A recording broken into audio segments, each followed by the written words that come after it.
Hello and welcome to a special episode of the Solana Podcast. I'm Austin Federa. Today we're joined by Sergey Vasylchuk, who's the CEO of Everstake. But we're actually not here to talk today about Everstake. We're here to talk about aid for Ukraine and the situation in Ukraine and the project that Sergey and a bunch of others from the Ukraine and connected to the Ukraine have launched, which is a fundraising effort to help raise money that's urgently needed for the government and for people there. Sergey, welcome, and thanks for joining us today. Yeah, hi guys. Thank you for listening and thank you for helping us in this difficult situation. And situation that Ukraine is quite terrible. So we are protecting our country for the probably close to the week.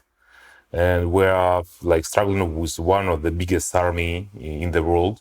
But we still resist and sure we will soon. But this win is not just a magic. Many of the people trying to protect their country, military are dying, military are fighting. The civilian are also try to do all they can. And general situation is that every citizen of the Ukraine doesn't depend on where he's located and what he can do. They do something. I do not know anyone who just sitting there idle and observing the news. First, probably 2 days for me was shocked. I cannot believe what has happened. I was just stuck to the news and seeing what is going on, calling some relatives, asking what can I help and what's going on. It's just shock, and I was stuck. But sooner or later, I was had the conversation with Anatoly Yakovenko from Solana. He originally Ukrainian. He asked me hey guys, what is going on? How we can help you? Let's do something. And I said, yeah, I cannot sit and cry and wait, and I need to do something. And it was the case when we started to understand that we need some impact, and that's why we decided to start this activity. So the process here that's been running on is there's ukraine.sol, which is a Bonfida name routing layer address that routes to a wallet that's controlled by a multi-sig DAO on Solana. You can go to nation.io/DAO/Ukraine. You can see this there too. There's about 1.45 million contributed so far, as well as several NFTs from projects that will also be sold and liquidated to generate funds here. There's a lot of different efforts raising different kinds of crypto to aid the government and the people. What was sort of your thought to do this, to start this up, and can you talk a little bit about how the country is actually involved as well, and the government? Well, we have quite unusual ministry, which call Ministry of the Digital Transformation. It was created a few years ago. And many of the politicians was skeptical and was a bit laughing that, hey, this is just few guys from the IT background. They will not change nothing. But for these 2 years, guys made the great application with probably have the digital ID, have digital driver license, have the digital vaccination certificate, whatever. So it goes digital. Many of the services in the country are becoming in our smartphone. And those guys are quite trustworthy and respectable in our community. They just start to accept the donation in any form of the money that is available. And you should understand that currently there is a martial law in the Ukraine, and central bank put the limitation that is hard to transact in the foreign countries. Foreign currency, for us is euro or dollar. So for example, I cannot transfer some USD to any other recipient outside Ukraine. And many of the volunteer organizations need to pay because for example night vision equipment or other stuff is outside Ukraine. So crypto become the obvious things to transact, probably the only without the bureaucracy, without need to go to the bank, because it's impossible to go to the bank in the many of the cities of Ukraine. Is war, is real war. So why crypto is obvious. Why government and multi-sig is because I was asking for many of partners asked me how we can help you. And I said, hey, just donate. Many of them were skeptical, but what the source of this donation, who are control those money? Can you guarantee us that this money will be controlled by some legitimate people? And yeah, it was a good question. I was calling the guys from this ministry, we call it the digital ministry, and say like, can you help us to make it like more legitimate? How do you like make some like post on the Twitter with these others? So they say yes, of course we can do. So I take some of the guys is like deputy of the ministry, which provide his own Solana key to the multisig. I also call in like few respectable blockchain companies, founders of these companies in the Ukraine who are well known. They also provide their keys, and we create the multisig with like 60% of the threshold. And like linked our Twitters to each of the keys, so it's transparent. So everyone see who is signing, what is signing, and each blockchain is totally transparent. You can go to this like Nation.io, which like built by Solana, and see our like DAO and see what is going on. Yeah, the multisig is also, I mean, if you just think about the logistics of operating in a war zone, you don't know who's available to sign a transaction at any specific place. So having it split up into a multisig that has a proportional threshold requirement just allows the whole project to be much more nimble.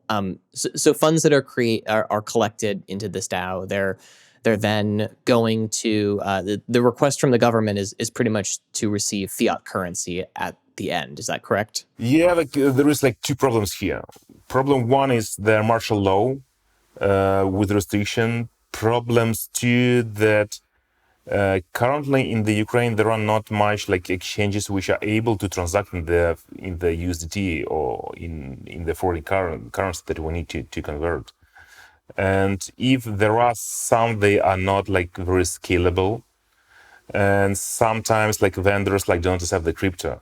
So we're trying to find the way to make it sustainable, like unlimited, like out-ramp solution to be able to liquidate crypto and to put this to the account. And second issue here, that also people need to know that we are spending money in the right hand, like in the proper proportion and so on.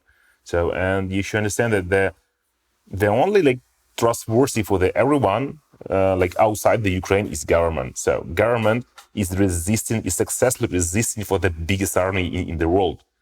So like who can put their like reputation like on box? So like this is guys who are like saving us. So that's why like we're going to build this like unlimited like gateway and put money directly to the central bank. Why central bank? Because the only entity who is able to transact like freely with like outside the world. And they have special account which they opened recently to all the donation for the military operation, for the humanitarian operation, whatever.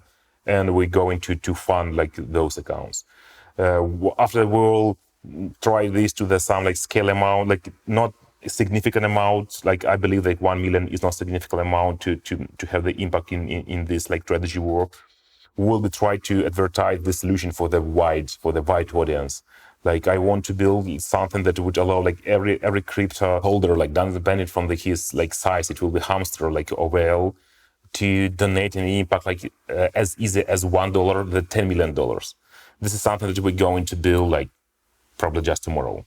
Yeah, that's great to hear, and especially the ability of crypto to step in here and be a transfer medium that works 24/7, 365 days a year. Even with the restrictions of having to get to fiat currency at some point, it means that at least you know what's in the account and you're not waiting on banking hours in order for this to happen. And I think there's probably also a safety component too, where people can donate in a more anonymous fashion compared to having to donate with a credit card or an account transfer if they themselves are in a situation where it may not be safe for them. Maybe they're inside of Russia and they're actually still donating, to something like this. Yeah, sure. It's just the new tool, the new generation tool. Like in our company, like in between us, we call banking like legacy system. So for us, the new finance is blockchain, and everything that connected with the bank is legacy. So, but yeah, sometimes like we need the bridge between the system. But obviously, for me, crypto is the new generation. I'm in this market for the 10 years, and like I am like 100% crypto guys, and this is how I can be useful for my country.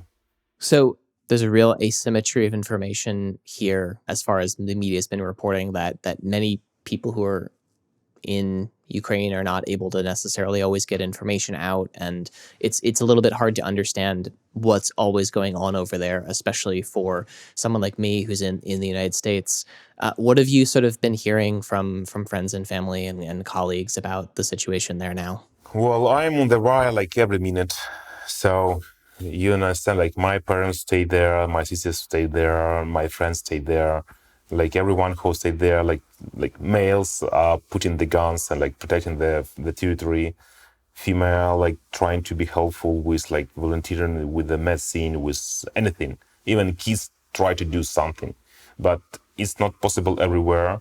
After the like 5 days of trying to like win our nation by the like fire contact, Russia understand that it doesn't work, and now they try to use like rockets, ballistic rockets, like missiles, and to hit our civilian cities. So what is going on currently? Kharkiv is bombing, like Kiev is bombing, Zhytomyr is bombing. So they try to scare the people. One thing that they don't understand, that they just bring more hate and angry, not the scary. So we are the nation that we unite against the enemy like worsen. Like we have the problem with like 214, they took some of the territory, and those situation the country was weak. So probably they tried to use the same approach, but it doesn't work right now. So its strategy is a full-scale war with like thousands of the deaths of the civilian, with a thousand of the deaths of the like military, and with the damages of the infrastructure. So it's not a movie. Like it looks like a movie, but this is real life that currently like we Ukrainians are facing. And just in the last few days, I would say that the international community has moved very slowly, but they are moving, especially financially, to have there be real consequences for this in terms of freezing foreign assets from the Russian government and imposing stricter restrictions on it. Do you have an idea? Do you have a sense of the magnitude of the need right now that Ukraine has? That both from the there's obviously there's donations that people can do. There's also Congress people they can call. There's other political actors that they can call. What are the right steps for someone who's trying to get involved beyond just donating? Well, the biggest problem for the Ukraine is our sky. So we have not like advanced systems to protect from the missiles and rocket. And like if somebody can close our sky, no chance for enemy to win us. So all current attacks are went from the sky. So if anyone could call the congressman, like the government, and like impact something that the West could close our sky, be sure that we will resist, we kick their ass, and we go away, like they will go away from our territory. We're hitting these like jet fighters just because they're excellent pilots, but our capacity is limited. So the more like jets, the more like weapons, the more something that protects our sky will help us. Probably we do not need like anything more from the military point of view. If you want donate us, like donate, but you should understand that sometimes this money will be useless if they will not go to like some specific like direction. So for example, Kharkiv, like they need like medicine, they need everything, but there is no logistic like around because like everything is destroyed, like no roads around. So the best way is to contact some volunteers who live in some specific places which have the access to the some logistic and have the contacts with like civilian and military to ask directly what do you need and what you want to have. This is where we also want to interact after the building this like crypto gateway to the central bank. We probably will try to onboard for the big exchanges, like for the crypto exchanges funds who will be able to make this like direct support. And after this, we'll be able to send the crypto to liquidate the exchanges and to help this way. I know many of the like suppliers like are already accepting crypto because some of the solutions like probably FTX or Coinbase make it quite like seamless transactions. So they send the invoices probably in the US dollars, but like we're receiving this in the form of the crypto. Some magic happens inside the exchange and guys receiving like the fiat. And the more these guys will be onboarded with the crypto, it will be like more like widespreading and something that we call adoption. Like, unfortunately, these mass adoptions go in such situation as a war. We thought that it will go like organically. No, it goes in the extremely situations. Well, Sergey, thank you. Thank you so much for joining us today. We'll have to have you back to talk about Everstake at some point, which is something I've been meaning to do for a long time, but this obviously takes priority today. If people are interested in learning more and helping out, you can go to nation.io/DAO/Ukraine. That is connected to the same backend as the SPL governance program. So you can also just donate directly on chain at ukraine.sol, which will accept any SPL token and any NFT as well. Yeah, thank you guys for listening to me. Please try to donate something to support like our survival. Thank you, Austin. Thank you, Solana community. You are amazing. Please contribute something. It will be your small but very important and impactful contribution to save Ukraine as a nation. Thank you, guys. Thank you.